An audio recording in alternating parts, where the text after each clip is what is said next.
오늘의 말씀 마가복음 6장 14절 같이 봉독하십시다. 시작.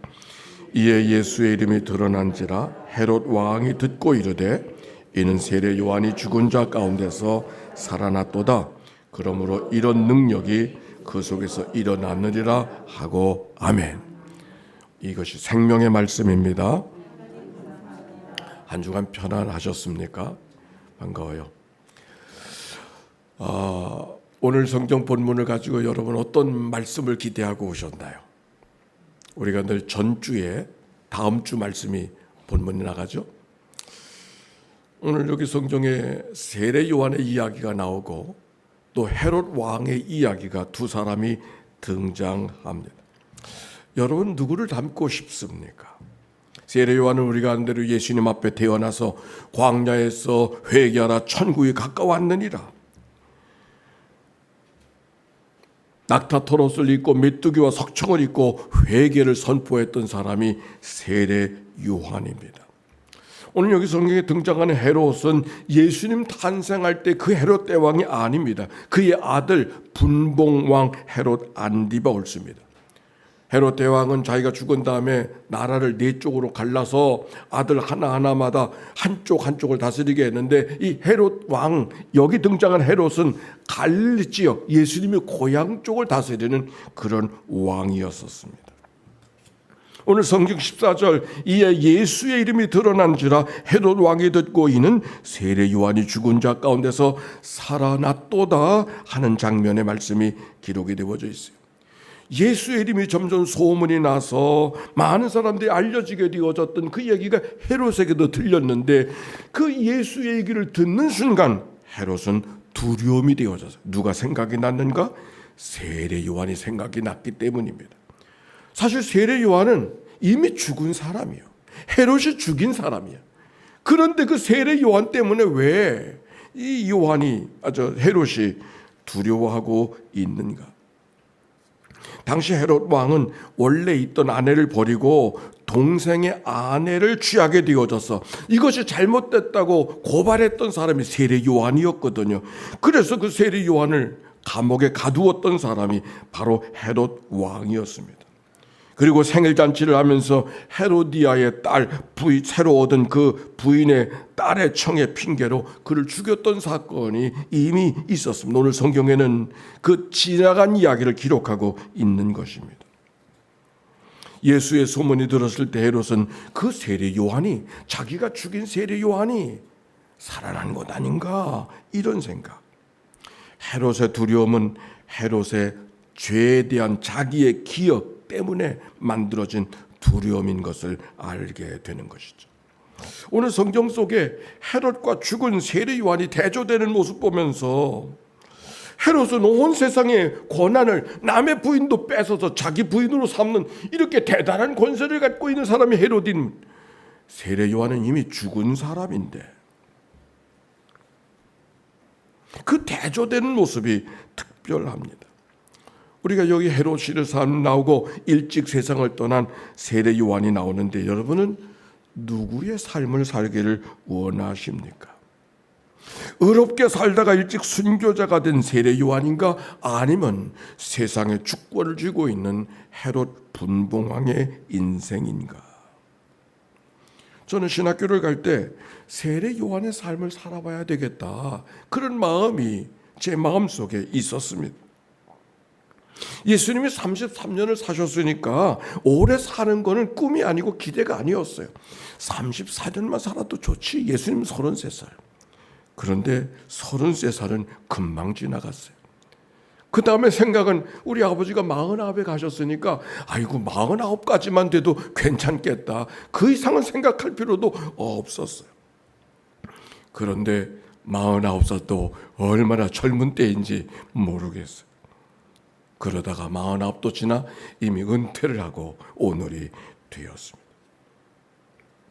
제가 아현교회에서 목회할 때 늘 기억납니다. 주일마다 찬송이, 마지막 찬송이 푸른바다 나선이 몸 아골골자 빈들에도 어디든지 가오리다, 이 찬송을 불렀거든요. 거기 어른 되는 목사님이 계세요. 그 목사님이 나한테 조 목사, 어디든지 가지도 않을 거면서 왜 자꾸 그 찬송을 부르냐면서 그게 그분의 불만이었어요. 근데 제 마음속은 그럴 마음이지만 정말 그럴 수 있을지 나도 장담 못하겠어. 그러나 내 마음속에는 그러니까 날마다 부르면서 하나님 앞에 내 삶을 살아내야 되는 게 아닌가. 지금 생각해 보면 왜 그렇게 고집스럽게 그랬는지 사실 그게 좀 그분하고 불편한 일이 되어졌어요. 당신이 말씀하시면 한마디 내가 들을 줄 알았는데.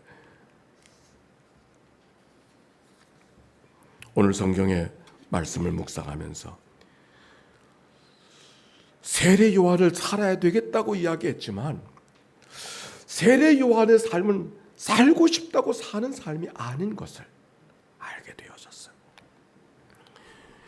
오히려 인생을 살다 보니까 세례 요한을 살아보겠다고 했지만 세례 요한은 살기는커녕 어느덧 내 인생이 헤롯 같은 헤롯의 인생을 살고 있구나. 아니 돌아보니까 헤롯의 인생을 살아왔구나 하는 마음을 숨길 수가 없었어요. 여기 헤롯을 보십시오. 헤롯의 욕망, 헤롯의 그 욕심, 자기 부인이 마음에 안 든다고 남의 부인을 뺏어서 자기 부인으로 삼았던 것은 단지 그저 남의 부인을 뺏었다는 것만이 아니에요. 이 당시의 결혼은 정략적 결혼이요. 어쩌면 더 다른 권세가 주어지기 위해서 저 부인이 필요하다고 생각되어졌을지 몰라요. 오히려 자기의 권세를 구가하는 일도 남의 부인을 뺏어쓴 것일지도 몰라요. 사실 헤롯 대왕이 있지만 헤롯이 치명적인 약점이 있었어요. 뭐냐면 유대인의 왕이지만 헤롯의 가문은 에돔 족속이에요. 그래서 예수님 탄생 때 헤롯 대왕이 동방 박사들이 와서 왕이 태어나셨다는데 왕 태어난 데가 어딥니까? 물었을 때 그렇게 극도의 반응을 했던 것은 자기가 유대인이 아니거든. 그 아들이요. 이 결혼을 통해서 자기의 권력을 더 공고히 할 수 있다고 생각했을지 모르겠어. 뿐만 아니라 그 여인이 마음에 들었을지도 몰라요. 성적 욕망이 그의 마음을 자극했을지도 몰라요. 오늘 성경에도 보니까 잔치를 베푸는 모습을 보세요. 모든 사람들을 데려놓고 풍요를 구가하는 이 헤롯 대왕의 모습. 자기가 얼마나 대단한 사람인가를 보여주고 싶은 이 헤롯의 마음. 춤을 춘 헤로디아의 딸애가 무엇을 줄까? 나라의 절반이라도 주겠다고. 아니, 절반을 어떻게 줘요? 괜히 허풍되는 이 헤롯의 마음은 헤롯만의 마음이 아닌 것 같아요. 제가 교회 목사할 때 우리 장로님 한 분이 이렇게 이야기했던 거 잊을 수가 없어요. 목사님은 좀 째째해져야 되어요. 영수증 잘 챙기고 기마 있으면 안 된다. 그 말이었어요. 그러나 내 마음속에는 째째한 목사 되기보다 통 큰 목사 되고 싶은 마음 왜 없어요? 그래서 대단하다고 인정받고 싶은 마음 왜 없어요? 헤롯이 그 마음. 잘나 보이고 싶은 마음, 뭔가 괜찮아 보이고 싶은 마음, 뭔가 다르게 보이고 싶은 그 마음, 그게 헤롯의 마음 아닌가요? 리차드 포스터의 인간이 요청하는 세 가지 욕망. 첫째는 권력, 섹스, 돈. 누구의 마음속에나 있는. 오늘 헤롯이 그런 헤롯이 예수님의 소식을 들으며 세례 요한을 기억하고 마음에 뭔가 양심에 가책이 있다고 하는 건 뭘 이야기하고 있을까? 여기 성경의 20절에 보니까 헤롯이 요한을 잡아가 두었지만 죽이지 못했어요. 헤롯이 요한을 의롭고 거룩한 사람으로 알고 두려워하여 보호하며 또 그의 말을 들을 때 크게 번민하면서도 달갑게 여기고 있어요. 헤롯이 악한 사람일까? 착한 사람일까? 아니, 헤롯이 자기를 악한 사람으로 생각하고 있을까? 착한 사람, 괜찮은 사람이라고 생각하고 있을까? 자기에게 모진 소리에서 속은 상했지만 헤롯의 말을, 요한의 말을 달가워했다 그랬어요. 헤롯은 결코 악한 사람만은 아닌 것을 알게 되는 거죠. 21절에도 보니까 마침 기회가 좋은 날이 왔음에 곧 헤롯이 자기 생일에 대신들과 천부장들과 갈릴리의 귀인들과 더불어 잔치할세 마침 기회가 좋은 날이 왔으니 죽을 기회가 되어졌다는 말로 들리기보다 특별 사면이라도 할 수 있는 날로 여겼을지도 모르겠다라고 하는 그런 묵상이 들었습니다.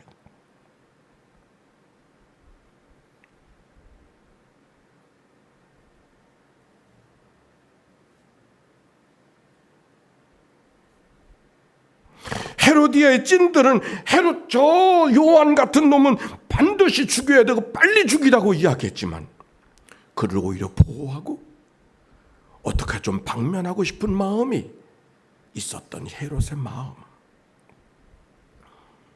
여러분이 헤롯을 보면 여러분은 누구를 생각합니까? 우리 마음 같지 않나요?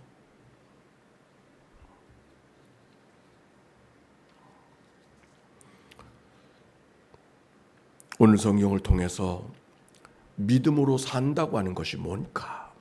왜 헤롯은 그렇게 착한 마음, 괜찮은 마음을 갖고 있음에도 불구하고 못된 사람으로 인생을 마치게 되었을까? 아니, 믿음으로 산다는 것이 뭘까? 교리적으로는 이 말씀을 이렇게 설교합니다. 그러게 제대로 회개해야 된다고. 제대로 회개해야 된다고. 후회하지 말고 회개해야 된다고. 누이치고 슬퍼하는 것을 끝내지 말고 돌아서야, 메타노이아, 돌아서야 된다고. 다윗처럼 죄인이라고 지적받았을 때 기꺼이 돌아서는 용기가 바로 있어야 된다고 가르치고 설명합니다. 그런데 젊었을 땐 저도 그렇게 설교했어요. 그런데 하나님 앞에 눈물 뿌리고 손바닥을 손가락을 쥐고 가슴을 치면서 하나님 앞에 회개하고 돌아섰는데도 돌아선 입술로 이제는 부지런하게 살겠다고, 그런데 또 게을러지고 또 넘어지고 또 자빠졌던 삶이 다른 이가 아니고 나의 삶이기 때문에.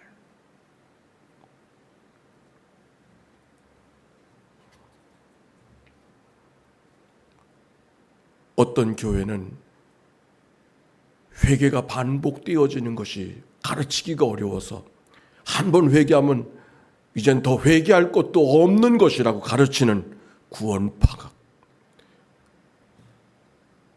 구원받았는데 회개할 것이 못 있는가? 도덕적 불감증에 그리 오대양 사건들이 만들어지는 거잖아요. 한 번 회개했는데 또 회개할 게 뭐 있어? 진정한 회개가 뭔가? 진정한 회개는 따라 삽시다. 진정한 회개는 내가 무엇을 하는 게 아니다. 내가 얼마나 약한 존재인가를 깨닫고 하나님 앞에 항복한 자의 모습으로, 하나님, 나는 아무것도 할 수가 없습니다. 내 힘으로, 내 의지로는 아무것도 할 수가 없습니다. 당신이 나를 구원해 주셔야 됩니다. 당신이 나를 붙들어 주셔야 됩니다. 내가 하려고 하는 것마다 언제든지 실패였습니다. 난 그런 연약한 존재입니다. 하나님의 나를 받아주시옵소서. 그때 진정한 회개가 그때 하나님이 건져주시는, 그때 하나님이 붙들어 주시는, 그때 하나님 나를 감싸 안아주시는 은혜가 있을 줄로 믿습니다. 마치 수영이 물에다가 자기를 던져야만 비로소 수영이 시작되는 것처럼, 여기 요한과 헤롯의 차이는 누가 더 의지가 강했는가, 누가 더 특별한 사람인가, 누가 더 깊이 엎드렸는가, 그 문제가 아니었어요. 세왕 이야기를 쓴 에드워드 진이라는 사람이 있습니다. 이 사람이 쓴 사모실의 죄수라고 하는 책에 세례 요한을 소개합니다. 옥에 갇혀있던 방에 세 사람이 죄수가 있어서는 다 억울한 정치범이었습니다. 1호실의 죄수, 자기가 이렇게 감옥에 갇혀있는 것은 저 헤롯 때문이라고 이야기했습니다. 두 번째 2호실의 죄수, 이 모든 문제는 하나님 때문이라고 이야기했어요. 3호실의 죄수 세례 요한, 세상은 이해할 수 없었어요. 억울한 일이 왔어요. 그러나 그는 하나님을 소망하여, 그래서 제자들을 둘을 예수님께 보내면서 묻습니다. 오실 그이가 당신입니까?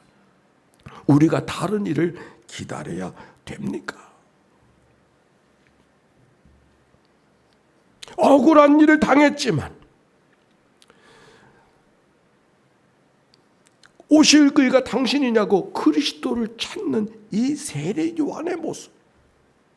사실 세례 요한은 예수님의 메시아로 당당하게 선포하고 내가 그의 길을 예비하는 자라고 자신 있게 외쳤던 사람, 세례 요한이 아닙니까? 그런데 오늘 감옥에 갇혀있는 세례 요한은 그런 당당한 모습이 아니에요. 내가 전했던 그 예수 메시아가 당신 맞습니까? 묻는 거예요. 얼마나 연약한 모습이에요.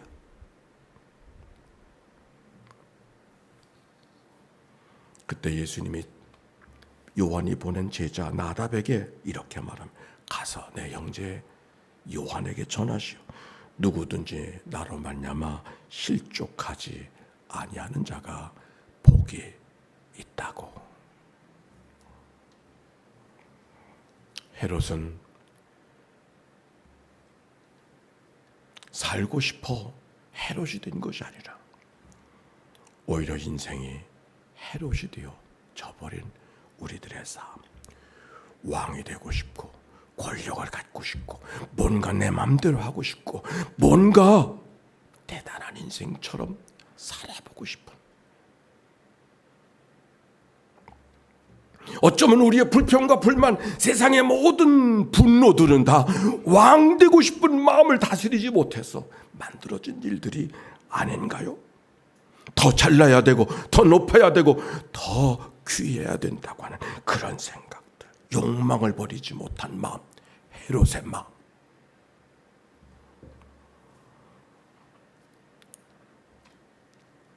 아벨이 기도보다 가인이 많은 것처럼, 다윗이 기보다 사울 왕이 많은 것처럼,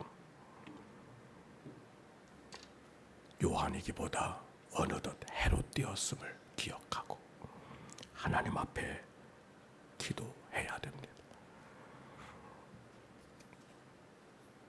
어떻게 그러면 우리 믿음으로 살아가는? 첫째, 내 연약함을 잊어버리지 않고 인정하고, 우리는 할 수 있는 것이 아무것도 주님만 의지합니다. 두 번째, 그러기에 우리는 하나님의 인도하심을 받아야 돼. 뭘로? 말씀으로. 시편 119편을 지난 주간과 이 주간 읽어나갔는데 왜 율법이 복이요? 왜?